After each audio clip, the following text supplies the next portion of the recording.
আর next day নতুনভাবে ভিডিওটা শুরু করছি। তো আজ আমরা বকখালির সাইট সিন করতে যাবো, কোথায় কোথায় কিছু ঘোরার জায়গা আছে সেই জায়গাগুলো যাবো।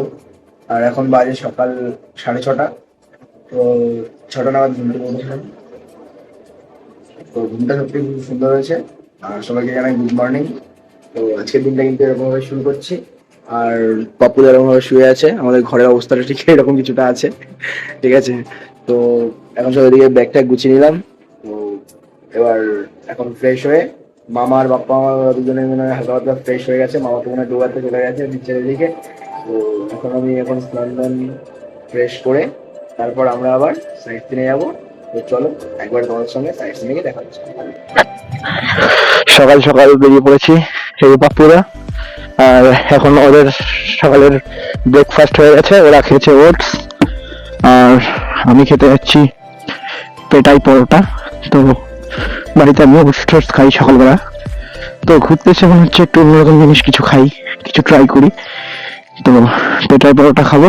আর এই যে রয়েছে আমাদের বাইক, বৃষ্টি কিন্তু হয়েছিল দেখে বোঝা যাচ্ছে। তো এখন কি পাওয়া যাবে কোথাও? ভাজাভাজি কিছু শুরু করেনি মনে হয়। দাদা পেটাই পরোটা হবে? এখনই হবে নাকি দেরি হবে? পেটাই পরোটা।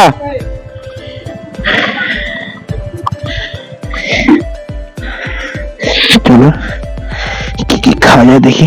আমাদের পেটাই পরোটা টেস্ট করে বলা।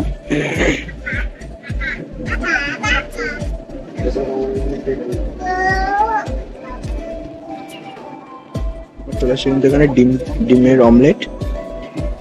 অমলেটটা খেয়ে তারপরে মামাদের ওখানে যাবো। এখন যাচ্ছে আমরা কোথায়? ফেজারগঞ্জ, তাই তো? চল এদিকে, এই তো উপরে চল। আমরা চলে এসেছি কোথায়? ফ্রেজারগঞ্জ। আর এখানে রয়েছে কিন্তু এত সুন্দর সমুদ্র। তো এখানে কিন্তু আমরা অনেক ছবি তুললাম, ভালো লাগছে। তো এখন যাবো আমাদের নেক্সট টুর স্পট কারিয়ে সি বিচে। আর আর ওইদিকে রয়েছে জম্বু বিচ, এই জম্বু দ্বীপ।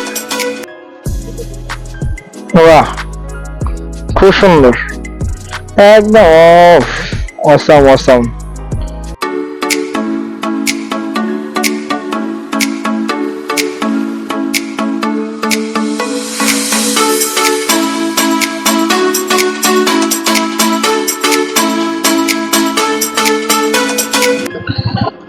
এই যে রয়েছে ফেজারগঞ্জ মৎস্য নির্মল কেন্দ্র। এখানে কিন্তু মাছ স্টক করে,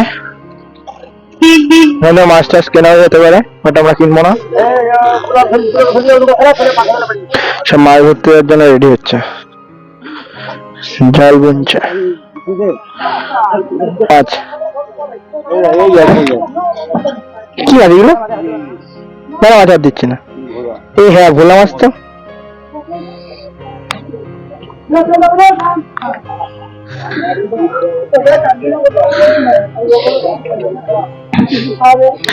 খাওয়াবে পিঠের উপর। 4 জন আছে, ঠিক আছে। তা তোমরা এমনি কত করে নাও?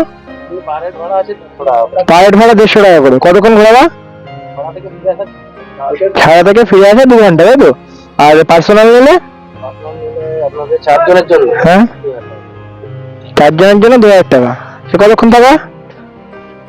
আর যদি আড্ডা গেলে আমরা 150 টাকা করে টিকিট দিয়ে বসলাম, বসার পরে বলে আমরা যাওয়া না।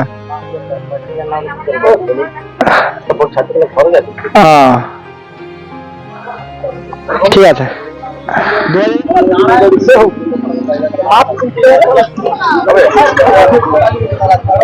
জম্বুদ্বীপ যাবেন আপনারা জম্বুদ্বীপ যাবেন? তাহলে আমরাও যাবো তাহলে। হ্যাঁ, আমরা 4 জন আছি। গেলে চলুন তাহলে, এখনো অত টাইম নেই আমাদের কাছে।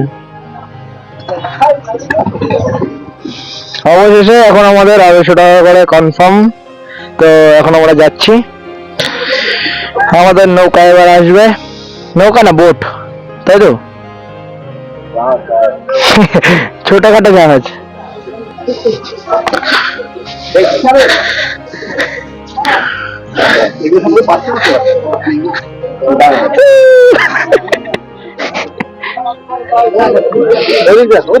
ও এখানে ঠিক আছে, ঠিক আছে, কই বাত নেই।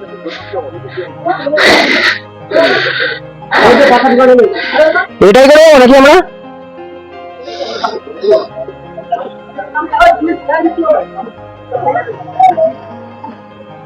ওই সামনে দাগ হয়ে যাচ্ছে, ওই নৌকাটা দাগ হয়ে গেছে।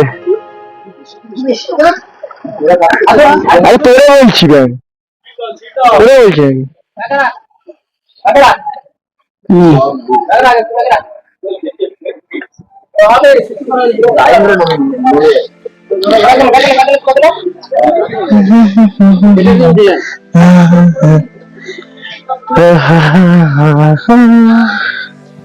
নৌকাটা পুরো দাগ ভেঙে গেল। ইস কি হবে এবার, আমি বললাম তাহলে আমার কথাটা শুনলো না এরা, নৌকাটা ভেঙে গেল ওদের। এ নৌকা ওদের ভেঙে গেছে বাপুরা ওদের। ফাইনালি কিন্তু আমরা বেরিয়ে পড়েছি আর খুবই ভালো লাগছে। তো এদিকে কিন্তু সবাই রয়েছে, তো একটু ঝামেলা হয়েছিল ওদিকে, কোনো অসুবিধা নেই, তো বেরিয়ে পড়েছি।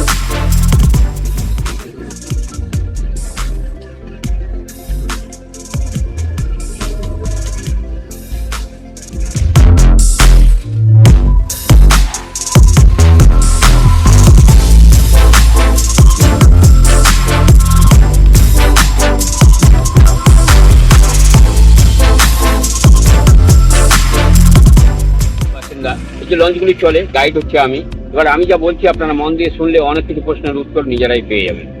আপনারা এই যে জেটি থেকে উঠলেন, এই যে খাড়িটা দিয়ে যাচ্ছেন, এই খাড়িটার নাম হচ্ছে ব্রিটিশদের নামে নাম। এটা আপনারা প্রশ্নই করতে পারেন কেন? কারণ ভারতবর্ষে ব্রিটিশরা 200 বছর রাজত্ব করে গেছে। যখন যে লর্ড সাহেব আমাদের বকখালির বুকে শাসন করেছেন, ওদের স্মৃতি এখনো পর্যন্ত আমাদের বয়ে বেড়াতে হচ্ছে। যেরকম আপনারাও যে বেড়াতে এসছেন, আমরা যে বসবাস করি, আমাদের গ্রাম পঞ্চায়েতের নাম হচ্ছে ফ্রেজারগঞ্জ। ফ্রেজার সাহেব ছিলেন বলে ফ্রেজারগঞ্জ। হেনরি আইল্যান্ড, হেনরি সাহেব ছিলেন বলে হেনরি আইল্যান্ড।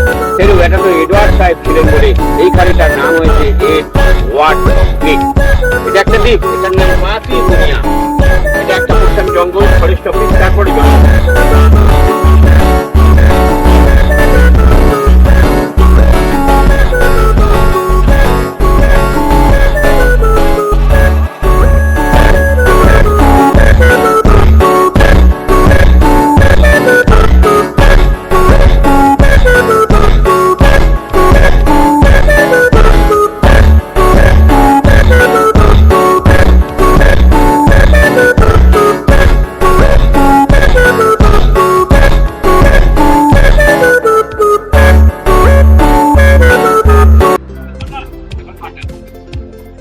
আচ্ছা, সবাই একটু শুনবেন।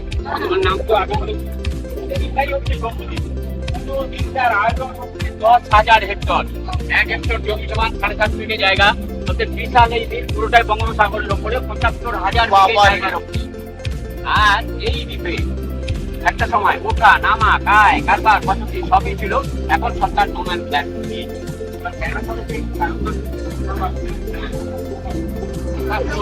হ্যাঁ, রকমের ফুলের জন্য এই সুন্দরবনের যত বদ্বীপগুলো আছে সব কিন্তু ম্যানগ্রোভ গাছের কারণেই আছে।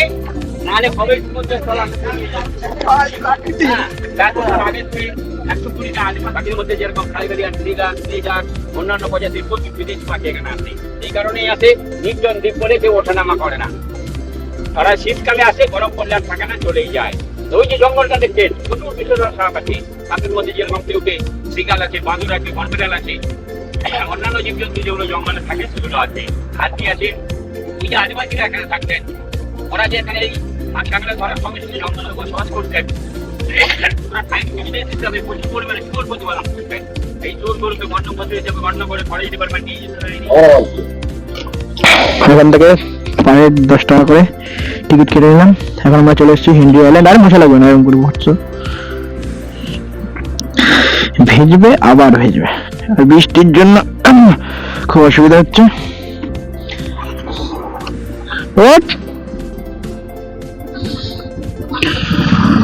খুব দাঁড়াতে হচ্ছে। তো পারের 10 টাকা, গাড়ির জন্য 10 টাকা করে। তো এখন আমরা আগের দিকে যাচ্ছি। এখানে বোটিং হয় নাকি? ও এই যে এই পুকুরের মধ্যে মনে বোটিং হয়। হ্যাঁ খুব সুন্দর। এই সাইডে বোটিং হয়, আবার গাড়ি নিয়ে যেতে দেয় না।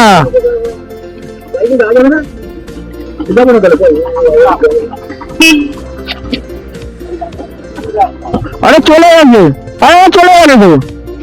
এখন আমরা কিন্তু চলে এসেছি হেনরি আইল্যান্ড। আর এখানে দেখতে পাচ্ছ এই সাইডে কিন্তু লাল কাঁকড়া দেখা যায় অনেক। হেনরি আইল্যান্ডে তোমরা কিন্তু লাল কাঁকড়া দেখতে পারবে। আর সামনে রয়েছে কিন্তু একটা কাঠের সাঁকো বা ব্রিজ। আর এখানে কিন্তু অনেক গরু আসছে, খুব সুন্দর কিন্তু। চলে এসেছি এখন সমুদ্রের একদম পাড়ে। আর জায়গাটা কিন্তু অসাধারণ অসাধারণ। আর জায়গাটা একটাই যেটা ভয়, সেটা হলো চোরাবালি আছে, তো তার জন্য স্নান করা বা বেশি ইয়ে করাটা বিপজ্জনক হতে পারে। তা আমাদের দেখতে পাচ্ছ সমুদ্র কিন্তু খুব উত্তাল, খুব সুন্দর।